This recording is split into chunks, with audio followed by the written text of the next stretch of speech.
Guys, welcome back to my channel Madhushree daily blog. তোমরা কেমন আছো? আশা করি সবাই ভালো আছো। আমি অনেক ভালো আছি। চলে আসলাম একটা নতুন ভিডিও নিয়ে।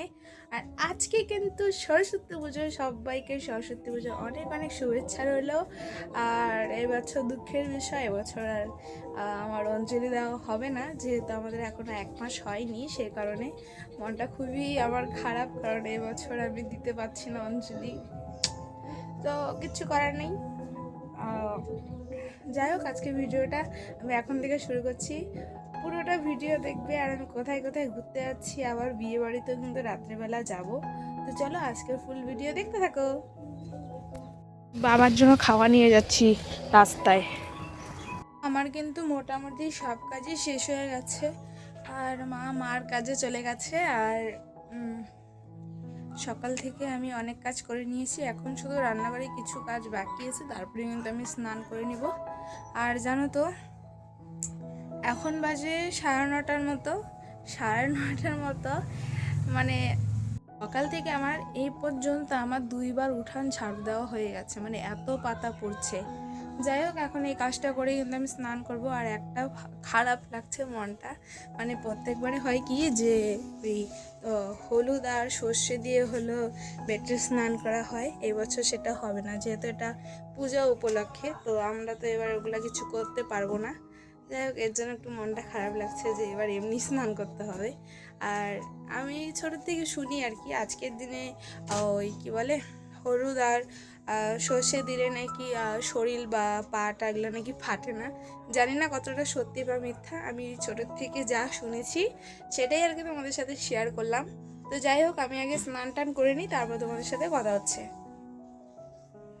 তো আমি কিন্তু বাড়ি থেকে বের হয়ে গেছি, আর আমি ভিডিও করতে পারিনি কারণ রেডি হচ্ছিলাম। আর আমার একটু অসুবিধা হয়ে গেছিলো, আমার সেই জন্য দেরি হয়ে গেছে। আমার ফ্রেন্ডরা সবাই রাস্তায় দাঁড়িয়ে আছে। তো আমি কিন্তু এখন টোটোতে করে যাচ্ছি। আর সাইড থেকে একটু সাউন্ড আসতে পারে, যেহেতু জানো যে আমাদের টিনের ঘর বাড়ি, তো সেই কারণে সাউন্ডটা আসতে পারে। যাই হোক, তোমরা একটু ম্যানেজ করে নিবে। আর এই যে দেখো, আমি চৌপতিতে চলেও এসেছি। আর আমার কিন্তু 2 সুন্দরী ফ্রেন্ড, ওরা কিন্তু এই যে আমার জন্য এখানে ওয়েট করছিল। যাই হোক, আমাকে এখানে ওরা কিছু বলছিল, আমার সেটা এখন মনে নেই। আর এই যে দেখো, আমি কিন্তু আমার সেই স্কুলে চলে এসেছি। আমি ফালাকাটা গার্লস হাই স্কুলেই পড়তাম। অনেক বছর পরে আজকে আমি আমার স্কুলে গেলাম। আর আমি প্রায় 5-6 বছর পরে আজকে সরস্বতী পূজায় ঘুরতে গেলাম। আর জানো তো, অনেক দিন পরে আজকে স্কুলে গেলাম, খুবই ভালো লাগলো। আর স্কুলটাও এখন অনেকটাই চেঞ্জ হয়ে গেছে, আমাদের সময় এরকমটা ছিল না। যাই হোক, এখানে স্কুলটা কিন্তু অনেকটাই ভিড় ছিল। আর আমি এখানে কি ভিডিও করেছিলাম আমি নিজেও বলতে পারবো না। আমি যখন লাস্ট স্কুলে ঠাকুর দেখতে এসেছিলাম, তখন কিন্তু ক্লাসের মধ্যেই পুজো হতো। আর এখন আমাদের এই মঞ্চটাতে আর কি পুজো করা হয়। যাই হোক, আমি কিন্তু এখানে চলে গেলাম ঠাকুরটার সামনে থেকে দেখতে। আর দেখো, মায়ের মুখটা খুবই মিষ্টি হয়েছে আর দেখতে খুবই সুন্দর লাগছে। যাই হোক, সবাই এখানে ফটো তুলছিল। তারপরে এই ঠাকুর দেখেই কিন্তু আমরা এখান থেকে বের হয়ে যাচ্ছি। আর আমাদের চৌপতিটা খুবই ভিড় ছিল, দেখতেই পাচ্ছ যে সব দিকে কতটা ভিড়। আর তার মধ্যে চৌপতির মধ্যেও পুজো হয়েছে। আমি সেই ভিডিওটা করেছিলাম, কিন্তু এখন হঠাৎ করে সেটা আর পেলাম না। যাই হোক, যে কলেজে যেতে যেতে এখানে একটা স্কুল পড়ে, হাই স্কুল, সেই কিন্তু স্কুলেও চলে এসেছে। এখানেও দেখলাম ঠাকুরটা খুবই সুন্দর হয়েছে। আর দেখো, যেতে যেতে আমার চুলটা খুলে যাচ্ছিল, মানে খোপাটা। তারপরে আমার ফ্রেন্ড আমাকে চুলটা আর কি ঠিক করে দিচ্ছিল। আর ওরা বলতেছে, তুই এটাও ভিডিও করিস? আমি বললাম যে হ্যাঁ। যাই হোক, পরে আমরা আস্তে আস্তে ঠাকুর দেখতে কিন্তু হেঁটে হেঁটেই যাচ্ছিলাম। আর আমাদের কলেজের রাস্তাটা একটু চাপা, সেই জন্য আর কি একটু যেতে আসতে অসুবিধাই হয়, যেহেতু অনেক গাড়ি টাড়ি চলে, টোটো আছে। আর আমি তোমাদেরকে দেখাচ্ছিলাম যে আমি কোন কলেজে পড়ি, সেটা এখান থেকে আর কি ঠিক করে দেখা যাচ্ছিল না। যাই হোক, আমি ফালাকাটা কলেজে পড়ি। আর দেখতেই পাচ্ছ সেই সময় কলেজটাতে কত ভিড় ছিল। যাই হোক, আমি কিন্তু প্রথমেই এতটুকু ভিডিও করেছি, পরে আমি কোনো ভিডিও করিনি। জানি না আমার কোনো জায়গায় গেলে কেন জানি ভিডিও করতে ভালোই লাগে না। যাই হোক, এই যে দেখতেই পাচ্ছ আমাদের পুরো কলেজটা। আর আমি এরকম অবস্থা যে আমি কলেজের কোনো ভিডিও, মানে ঠাকুরের কোনো ভিডিওই করতে পারিনি। যাই হোক, এটা কিন্তু যখন বের হয়ে যাচ্ছি সেই সময় আমি এই ভিডিওটা করেছিলাম। আর সবাই এখানে নাচানাচি করছিল। আমি তো নাচি না, কি করব আর, সেই কারণে আমি কিন্তু কলেজ থেকে বের হয়ে যাচ্ছিলাম।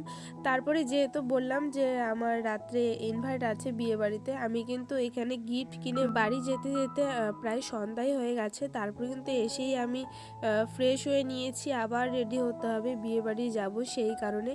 যাই হোক, তারপরেও ভিডিও করিনি। তারপরে কিন্তু একবারে বিয়ে বাড়িতে গিয়ে কিন্তু আমি ভিডিও করলাম। আর এই যে দেখতেই পাচ্ছ যে সামনে কিন্তু বর চলে এসেছে, সেই কারণে আর কি ওখানে বোম ফাটানো হচ্ছে, তাই ওখানে সবাই আছে, আমি একটু দূরেই ছিলাম। তারপরে কিন্তু এখানে গেট ধরার নিয়ম ছিল না, সেই কারণে আর কি ধরাও হয়নি। যাই হোক, এখানে আমি দিদিদের সাথে একটু ভিডিও করে নিলাম। তারপরে কিন্তু আমি খেতে চলে গেছি, কারণ যেহেতু সারাদিন ঘোরাঘুরি করেছি সেই কারণে শরীরটা খুবই ক্লান্ত। যাই হোক, এখানে কিন্তু খাওয়া দাওয়া শুরু করে দিয়েছি। আর ওখানে আসার সময় কিন্তু আমি এখানে ভাইরা নাচ করছিল, সেটাই দেখছিলাম।